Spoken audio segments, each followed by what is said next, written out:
How to Improve English Writing Skills, 4 Best Ways. Published by Fluent. Do you want to write better English? Read this guide. On this page, we discuss 4 ways to improve your written English. The first 2 are the most important. Let's get started. 1. Read in English. This is the first thing you must do. If you want to write English well, you need to read in English a lot. I'm not talking about reading a little, every now and then, for a couple of weeks. That's not enough. Your reading has to be consistent and ongoing, which means you need to adjust your routine so you can read in English every day. This is not optional. It's impossible to improve your writing without a lot of reading. How reading improves your writing. First of all, reading increases your vocabulary. Without a strong vocabulary, it's impossible to write English well. Imagine having to write an English essay titled, "The Best Diet for Weight Loss," without knowing words like calorie, appetite, nutrition, supplement, or intake. It's going to be difficult. More importantly, reading helps you write in a way that conforms to grammar rules. The reason non-native speakers make many writing mistakes is that they don't have enough exposure to correct English. To make my point, let's discuss the word advice, which some people use incorrectly. The above example uses advices, which is incorrect. The word has no plural form. For people who read English a lot, they rarely make obvious mistakes like this. This is because the more you read, the more you're exposed to the proper usage of the word. His advice was very helpful. Not, his advices were very helpful. Let me give you some advice. Not, let me give you some advices. That's a good piece of advice. Not, that's a good advice. So if you want to write correct English, spend more time reading English. But why not study grammar instead? Now you might be wondering, if I want to write grammatical English, isn't it faster to study grammar rules? No, you cannot replace reading with studying grammar. You see, the English language has a lot of subtleties, rules or details that are complicated or difficult to explain. It's hard to understand these subtleties by simply studying grammar. Let me give you an example. Consider the words say, speak, tell, and talk. To a beginner, the differences between these words are subtle and confusing.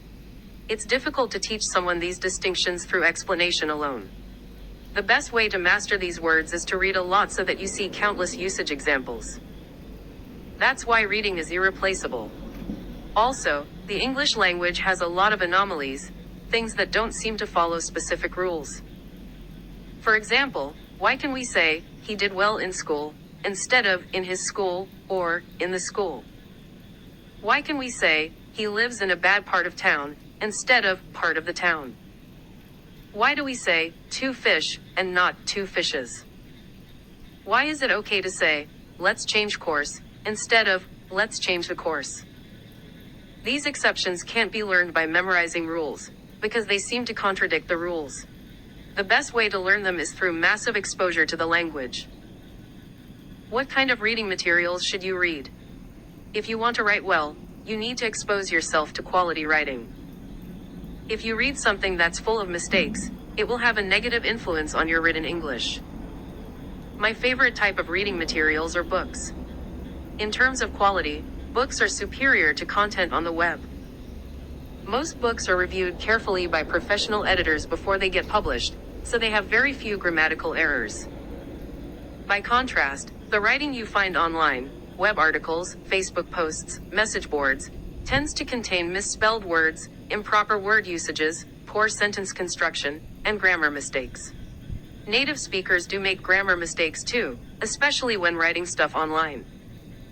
That's why reading books is the best way to expose yourself to quality writing in English. If you don't have much money to buy books, no worries.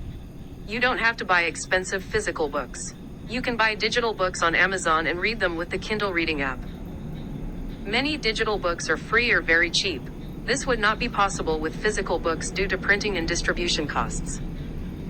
For book suggestions, check out this page. 2. Practice imitation. Although reading is great, it's a passive activity, a slow way to improve your English writing skills. If you want to improve faster, you need to actively practice your writing skills. But how should you practice? Should you write in English about a random topic? Should you start writing a diary in English? While these writing exercises could be useful, I have a better practice idea for you. You see, the problem with writing English on your own is that if you make mistakes, which you definitely will, there's no way to correct them. And if you repeat these mistakes often, they'll turn into hard-to-break habits. Moreover, when you write something by yourself, you use only the words you know. So it doesn't increase your writing vocabulary. For these reasons, random writing may not be the best practice for beginners. A better method would be the imitation technique. It's a way to learn English writing by copying the writing of native speakers. Watch this video to see how it works. This exercise will train you to write like a native. It will also expand your writing vocabulary. It will improve your writing faster than anything else. That said, it takes time to see improvement, so don't practice for only a week and expect to become a good writer. Practice regularly for at least 2 months or until you're happy with your writing skills. You can practice by copying the text of the English book you're reading. As I said earlier, books have better writing than other materials, so they're perfect for imitation practice. 3. Write freely. After you've spent considerable time practicing imitation, you should no longer make obvious writing errors. And your writing should be perfectly comprehensible. At this level, you can do something more challenging. Now you can practice writing English in your own words, without copying anyone. Obviously, this is going to be harder than imitation.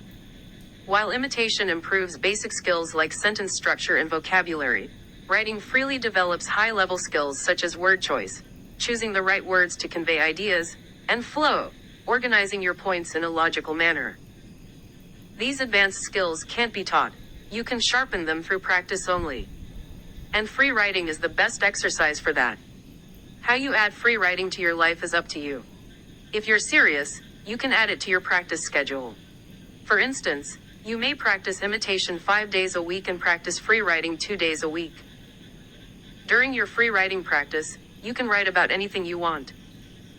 Your favorite movies, TV shows, or books, and why you like them. A short biography of yourself. What is democracy and how it works? Alternatively, you can join English discussion websites like Reddit or Facebook groups related to your interests. It's more interactive than writing something only you will see. When you're on these sites, don't just read passively.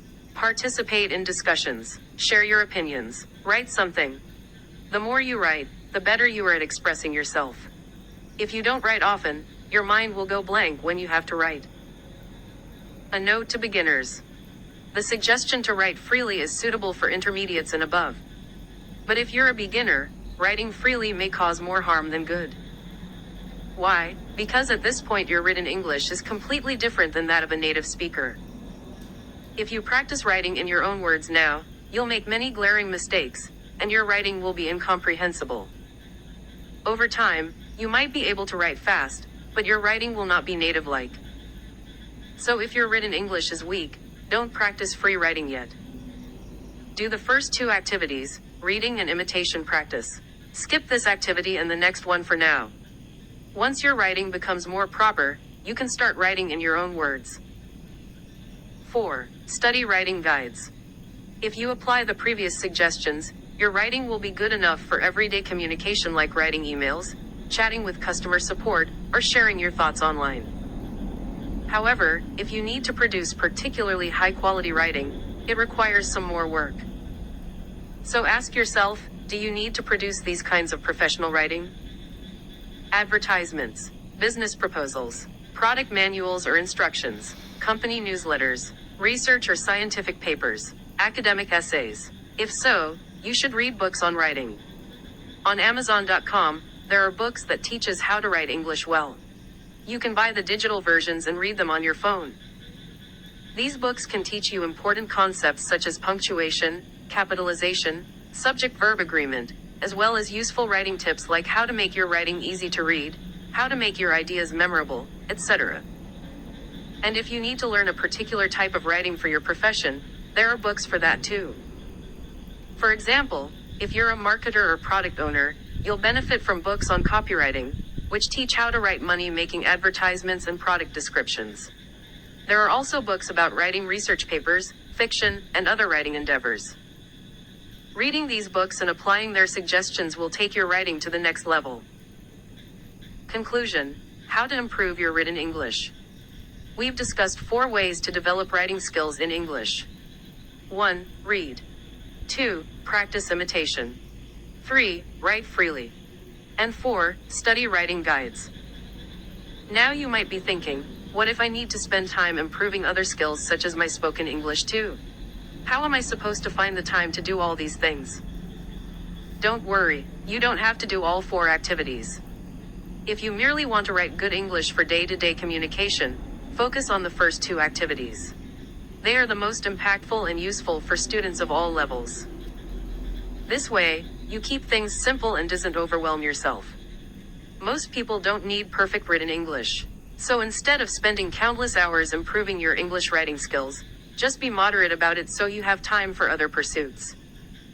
However, if your profession involves writing professional English regularly, you probably need to add activities number 3 and number 4 to your routine as well. You'll have to work harder than most, but that's what it takes to become proficient at English writing. Thanks for reading. I wish you success in improving your English writing skills.